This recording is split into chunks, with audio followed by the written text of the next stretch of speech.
Assalamualaikum warahmatullahi wabarakatuh. Sebelumnya terima kasih kepada Bu Handa yang telah memberikan waktunya untuk kami mempresentasikan hasil diskusi, yaitu materi mengenai ketepatan dan ketelitian. Kami dari kelompok 2 yang beranggotakan saya sendiri, Baik Diana Priliani sebagai moderator, kedua Baik Aluh Nur Fatimah sebagai pemateri pertama, dan yang ketiga yaitu Berlian Catherine Menjora sebagai pemateri ketiga. Next. Baik, untuk sebelumnya kita lebih dulu mengetahui apa itu ketepatan dan ketelitian. Ketepatan yaitu kesamaan atau kedekatan suatu hasil pengukuran dengan angka atau data yang sebenarnya. Untuk ketelitian atau presisi ini merupakan kesesuaian di antara beberapa data pengukuran yang sama yang dilakukan secara berulang.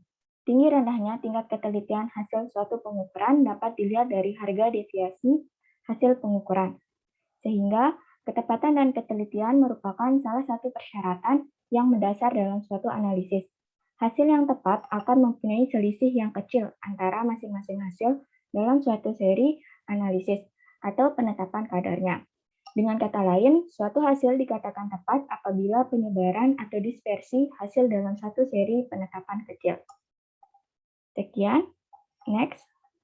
Baik, untuk pemaparan materi selanjutnya akan disampaikan oleh Baik Aluh Nur Fatimah. Kepadanya dipersilahkan. Baik, terima kasih kepada moderator telah mempersilahkan saya. Jadi di sini ada gambar ya, di sini ada 4 gambar. Saya akan menjelaskan perbedaan dari tepat dan teliti, tidak tepat dan tidak tepat dan teliti, tepat dan tidak teliti, tidak tepat dan tidak teliti. Nah, untuk gambar yang pertama ini dinamakan high accuracy, high precision atau tepat dan teliti. Nah, kenapa ini masuk ke tepat dan teliti? Karena di sini untuk anak panahnya itu sudah mencapai target atau data points. Kemudian untuk di sini terdapat 6 anak panah, di mana antara anak panah yang satu dengan yang lainnya sangat berdekatan, sehingga masuk sebagai keadaan presisi. Selanjutnya untuk gambar yang kedua, di sini masuk low accuracy dan high precision atau akurat atau tidak akurat dan teliti. Di sini kenapa tidak masuk ke akurat? Karena untuk anak panahnya ini sangat jauh dari target. Artinya anak panahnya ini sangat jauh dari data points. Kemudian ini masuk ke presisi dikarenakan antara anak panah yang satu dengan yang lainnya sangat berdekatan, sehingga masuk ke tidak tepat dan teliti. Selanjutnya, high accuracy dan low precision. Arti lainnya akurat dan tidak presisi. Nah, untuk anak panah yang ini, hampir semua anak panah ini mendekati target. Namun, antara anak panah yang satu dengan anak panah yang lainnya, itu masih memiliki jarak antara satu sama lain. Bisa diperhatikan untuk gambar yang ketiga ini dengan gambar yang pertama sangat berbeda. Kalau yang ini akurat dikarenakan sangat berdekatan, sementara ini akurat namun tidak presisi dikarenakan masih ada jarak antar anak panah yang satu dengan yang lainnya. Kemudian untuk gambar yang terakhir ini low accuracy dan low precision atau tidak tepat dan tidak teliti. Di sini kenapa tidak tepat dan tidak teliti? Dikarenakan anak panah yang satu dan yang lainnya itu sangat memiliki jarak yang sangat jauh. Kemudian untuk keenam anak panah tersebut tidak ada yang mampu mendekati data points atau target. Nah, untuk selanjutnya di sini ada gambar atau video ilustrasi dari atlet Indonesia yang berlomba di ajang Tokyo Olympics 2020 yang lalu. Mari kita tonton bersama.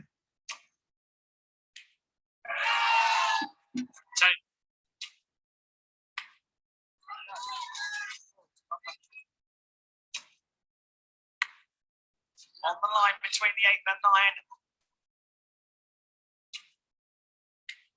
And that will do.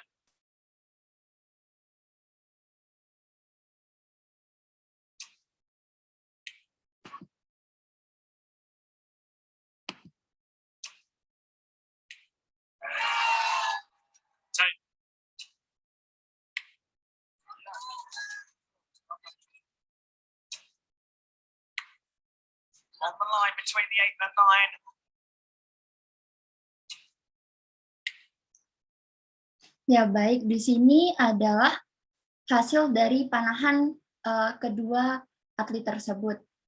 Bisa dilihat dari gambar di sini bahwa ini termasuk accurate dan low precision.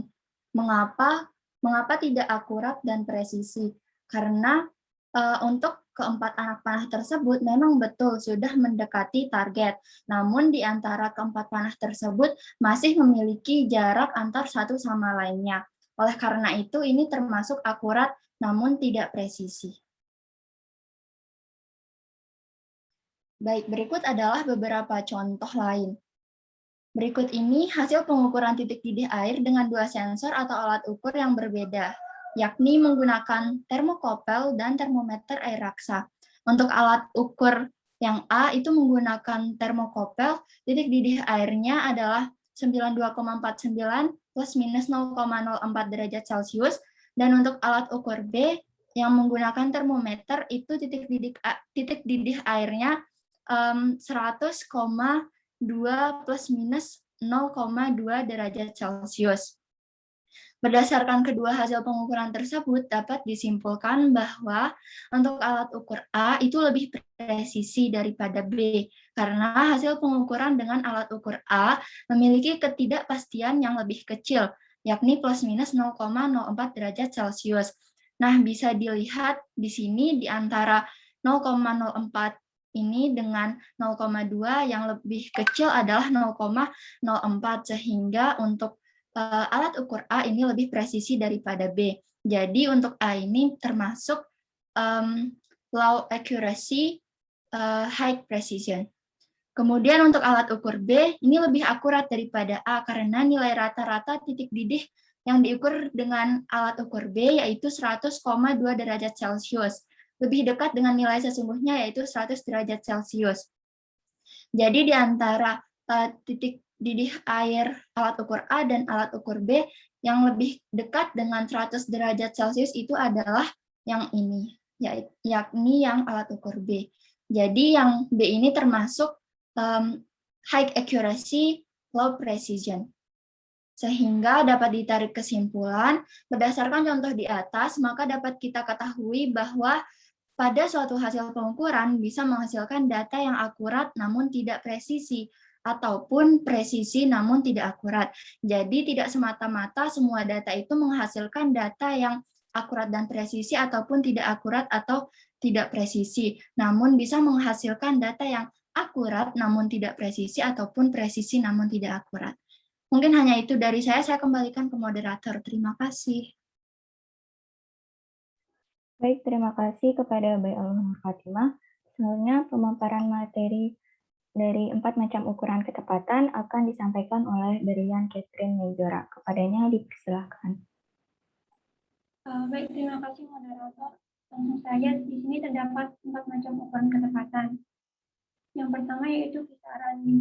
Kisaran merupakan selisih hasil penetapan yang paling besar dengan yang paling kecil. Semakin kecil selisihnya berarti hasilnya semakin tepat. Yang kedua yaitu deviasi rata-rata. Deviasi rata-rata merupakan deviasi yang masing-masing penetapan terhadap rata-rata. Jangan tidak memperhatikan tanda deviasinya atau positif negatifnya. Standar deviasi merupakan akar jumlah kuadrat deviasi masing-masing hasil penetapan terhadap mean, dibagi dengan derajat kebebasan atau degree of freedom. Standar deviasi atau SDL banyak digunakan sebagai ukuran kuantitatif ketepatan atau ukuran presisi, terutama apabila dibutuhkan untuk membandingkan ketetapan suatu hasil metode dengan hasil metode lain. Next. Untuk Untuk menghitung deviasi standar digunakan rumus yaitu SD sama dengan akar sigma X I pangkat 2 dikurangi dalam kurung sigma X I pangkat 2 dibagi dengan N dibagi dengan N dikurangi dengan 1. Di mana SD merupakan sepangan baku, sigma X I 2 X I pangkat 2 merupakan jumlah kuadrat pengukuran individu, sigma X I merupakan jumlah pengukuran individu, dan N merupakan jumlah sampel yang dianalisis. Semakin kecil nilai SD dari serangkaian pengukuran, maka metode yang digunakan semakin tepat. Standar deviasi relatif atau RSD merupakan atau dikenal juga dengan koefisien variasi atau CP, merupakan ukuran ketepatan relatif dan umumnya dinyatakan dalam persen. Untuk menghitung deviasi standar relatif menggunakan rumus yaitu simpanan baku relatif sama dengan simpanan baku dibagi dengan nilai rata-rata pengukuran. Semakin kecil nilai RSD dari serangkaian pengukuran, maka metode yang digunakan akan semakin tepat. Sekian, saya kembalikan ke moderator. Baik, terima kasih kepada Bernan Catherine Mezora. Mungkin itu saja presentasi dari kami. Mohon maaf jika terdapat kesalahan kata. Wassalamualaikum warahmatullahi wabarakatuh.